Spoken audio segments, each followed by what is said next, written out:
सरकार ने बड़े बड़े दावे किए, खुद की जमकर तारीफ की, बताया कि कैसे बेरोजगारी, महंगाई, गरीबी, महिला सुरक्षा जैसे तमाम मुद्दों पर सरकार ने शानदार काम किया है। अपने मुंह मियां मिट्ठू कैसे हुआ जाता है, इसका एक अच्छा उदाहरण भी दिया है। अब एक एक कर आइए आपको बताते हैं सरकार का झूठ और उसका सच। झूठ नंबर 1, सरकार ने कहा कि 25 वर्ष का अमृतकाल है, 2047 तक हमें एक राष्ट्र बनाना है जिसके पास गरीबी नहीं है, एक भारत जिसका युवा और नारी शक्ति होगी, देश और राष्ट्र को दिशा देने में सबसे आगे खड़े होंगे। लेकिन हकीकत क्या है ये जान लीजिए। सीएमआई के आंकड़ों से ये खुलासा हुआ है कि भारत में बेरोजगारी दर 16 महीने के उच्चतम स्तर यानी कि 8.30 पर पहुंच गई है। दिसंबर 2022 तक ये आंकड़ा 8% था। 2019-21 के दरमियान नेशनल फैमिली हेल्थ सर्वे के अनुसार लगभग 30% महिलाओं ने शारीरिक और यौन हिंसा का सामना करना पड़ा है। इनमें भाजपा नेताओं से जुड़े यौन उत्पीड़न के मामले भी शामिल हैं। दावा नंबर 2, मोदी सरकार का दावा है कि अनुसूचित जाति और जनजातियों के लिए बहुत काम किया गया है। पिछले कुछ सालों में इनका खूब उद्धार किया गया है। लेकिन दावे की हकीकत यह है कि 2015 से 21 के बीच अनुसूचित जाति के खिलाफ होने वाले आपराधिक मामले 13% बढ़ोतरी आई है।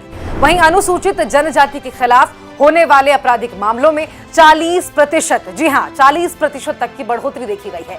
अब दावा नंबर 3 सुनिए। जीएसटी की व्यवस्था ने शासन में पारदर्शिता लाने के साथ ही करदाताओं यानी कि टैक्स पेयर्स की गरिमा सुनिश्चित की है। जवाब यह है कि द ऑक्सफैम इनइक्वालिटी रिपोर्ट 2023 के मुताबिक 64% जीएसटी गरीब लोग भर रहे हैं, वहीं सबसे अमीर 10% लोग सिर्फ 3% ही जीएसटी भरते हैं।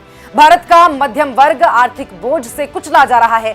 अब सरकार का झूठ नंबर 4 सुनिए। भारत में हवाई अड्डों की संख्या बढ़ी है। साल 2014 में 74 हवाई अड्डे थे, जो कि साल 2022 में 147 हो गया है।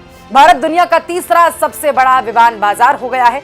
उड़ान योजना ने महत्वपूर्ण भूमिका निभाई है, ये सरकार का दावा है। हकीकत यह है कि नागरिक उड्डयन मंत्रालय द्वारा प्रस्तुत आंकड़ों के अनुसार नवंबर 2021 में कुल 94 रूटों में से सिर्फ 22 रूट ही बच सके हैं।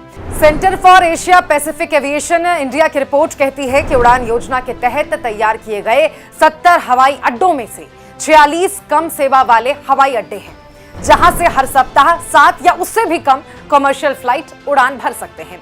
उड़ान योजना पंजाब और कर्नाटक जैसे राज्यों में विफल भी साबित हुई है।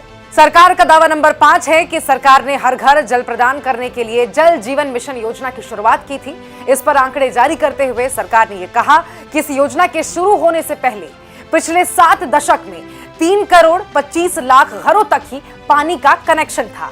लेकिन इस योजना के आने के बाद पिछले 3 सालों में 11 करोड़ घरों तक पानी का कनेक्शन पहुंच सका है। लेकिन असल आंकड़े क्या कहते हैं? योजना के वेबसाइट पर जो डेटा मौजूद है उसके अनुसार वास्तविक संख्या जिन्हें पिछले 3 वर्षों में पाइप जल पूर्ति दी गई है, केवल 6 करोड़ 98,74,901 लोग ऐसे हैं जिनके घर तक पाइप कनेक्टिविटी पहुंची है। लेकिन सरकार का दावा है कि यह आंकड़ा 11 करोड़ का है। नए बजट से पहले सरकार ने अपनी योजनाओं के सफलता का जो आंकड़ा पेश किया, ये उसकी हकीकत थी। तो सरकार के कुछ और झूठ से पर्दा हम अपने अगले वीडियो में उठाएंगे।